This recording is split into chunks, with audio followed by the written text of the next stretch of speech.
If you're a researcher, student, or someone dealing with scientific data, you need to know about SciSpace. It isn't just an AI chatbot or PDF summarizer, it's a full-on research engine that can plan experiments, build code, surface scholarly articles, find funding opportunities, and actually help you build usable tools. In this video, I'm going to show you a couple of examples asking to build a full web app to explore genetic data and, antibiotic deadlines, but honestly, this is just scratching the surface, so let's dive in. So let's just show you how powerful SciSpace is. I can go into any research task and say, build me a simple web app that helps people filter and graph the COPD genetics database. It will give me everything I need to know for this database, and I just have to wait for it to load. As you can see right now, it's loading a plan to-do.md, and it's going to say creating a COPD database web application. And just let it do its thing, and it's as easy as that. This process is giving you sources. It's looking at all these sources right here, and you can see multi-ancestry genome-wide association has a lot of connections to scholarly articles that may not be as well as AI sites such as ChatGPT or DeepSeek, because they aren't directly linking and they're using more of a large language model base type of thing. But here is actually connecting to scholarly articles. As you can see, it's spending some time thinking and trying to run the best database for COPD, and you can actually jump into the code as it's building it by clicking this button right here, view live activity and files that are created. As you can see, if I go to the index.js, you can see how the use state holds the current filters such as the gene search term, population, phenotype, and whatever you want. And the use memo is being used to efficiently compute filter data only when needed. We don't want to recompute the filter data set. We essentially only want to recalculate when the filters change. But now let's look at what it generated after like 2-3 minutes. One quick thing I want to mention is that there's a 40% off limited time discount code with SciSpace Agent credits that I can share. And if you want, just drop a comment down below with either SciSpace Agent or your research area or a use case you're excited to try and your Instagram, and I will DM you the coupon personally. As prompted, it generated me a full COPD genetics dataset explorer, an interactive platform to visualize the genetic variants, phenotypes, and their distributions across populations.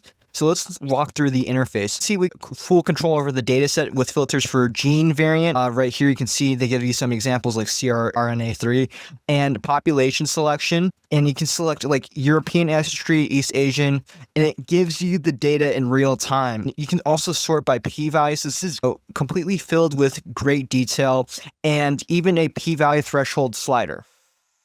So, this setup essentially turns a static dataset into an exploratory research environment all within 5 minutes. This would have probably taken hundreds of hours, but this only 2-3 few minutes at most.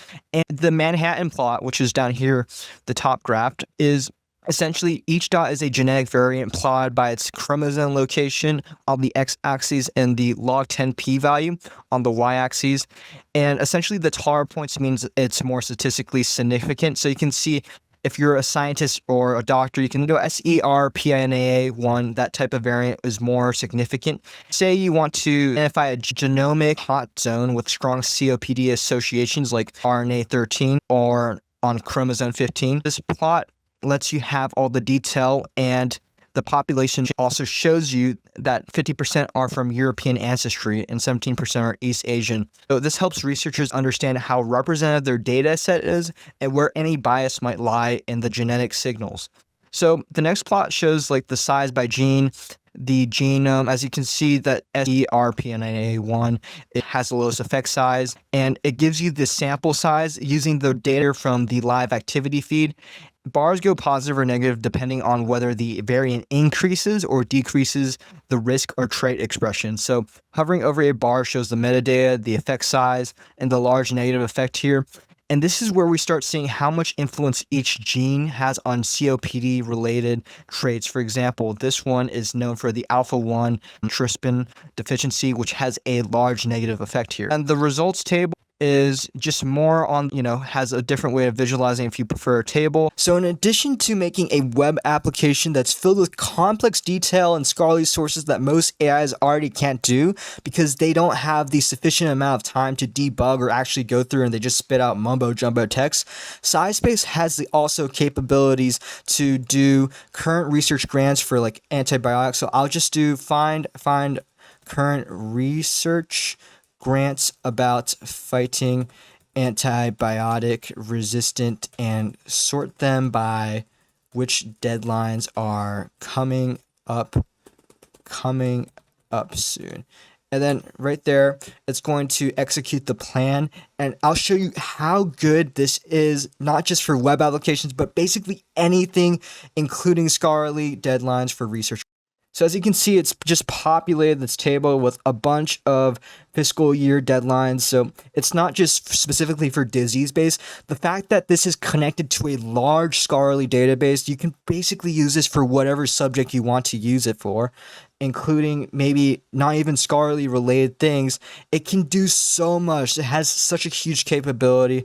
And the fact that it's building a web application that you can access directly, like the COPD one that we just had in the domain, without you having to debug and like re-enter. It's so detailed and so great. And I'll once it's so now you can see that it's generated the antibiotic resistant research grants, and you can see how in detail it is. It's already said that it's researched 29 articles relating to government grants and identified the key opportunities for antibiotic research resistance.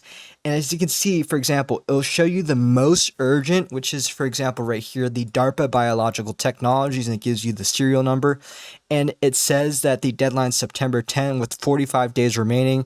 And this one is like the one to act immediately if you are doing this type of work, because it's rare to see a DARPA opportunity this aligned with AMR strategy. And a medium opportunity would be like the Defense Threat Reduction Agency. And not all rare diseases grants like fit AMR research, but many include drug-resistant infections in immunocompromised patients. So it's definitely worth scoping.